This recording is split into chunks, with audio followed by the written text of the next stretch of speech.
What's up everybody? It's Caroline here from the Duolingo English Test, and I'm here every week with tips to help you test your best.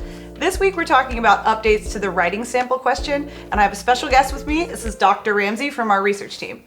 Ramsey, could you tell us a little bit about what researchers do at Duolingo? Sure. In short, we collect data and analyze the data to help improve the test and also to improve the experience for the test takers and the institutions that are receiving scores. So this week, like I said, we're here to talk about the writing sample. This is a question that should already be familiar to you. It's been on the test for a long time.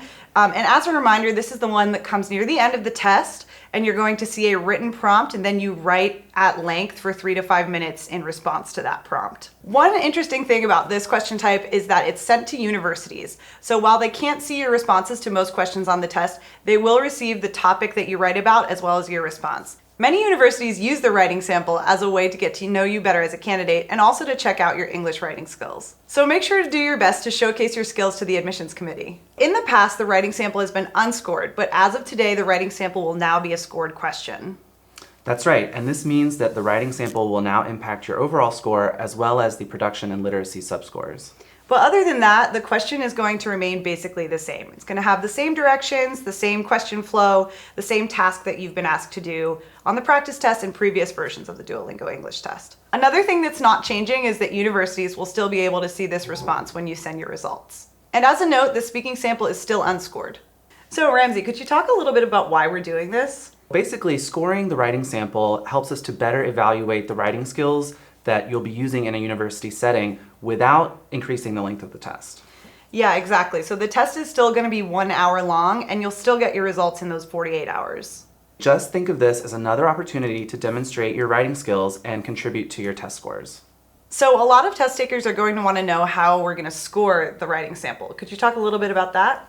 Sure. It's going to be scored using the same methods that we use for the other writing tasks, like read then write and write about the photo. Sometimes test takers have questions about how the grading engine works that we use to evaluate written responses. The grading engine takes many aspects of your language into account. The first one is grammatical accuracy.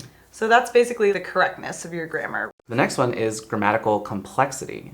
And that kind of describes like the level and the variety of your grammar. Then we have lexical sophistication.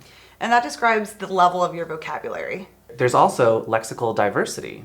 And that's the variety of your vocabulary. The grading engine also looks at task relevance. Task relevance describes how well did you respond to the topic at hand. So think about the task is like the prompt or the topic that you're writing about. Did you stay relevant to that topic throughout your response? And lastly, there's also fluency. Fluency is basically about how much you can write or speak during a given time period.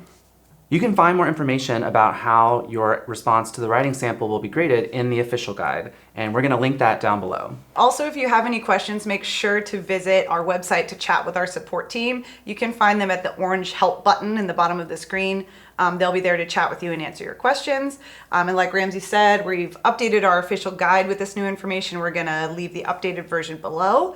Thanks so much for watching, you guys. Leave me comments if you have questions, and also let me know what other kinds of videos you want to see on this channel. And like and subscribe, please. And we'll see you next time. Best of luck, and we believe in you. Bye, test takers.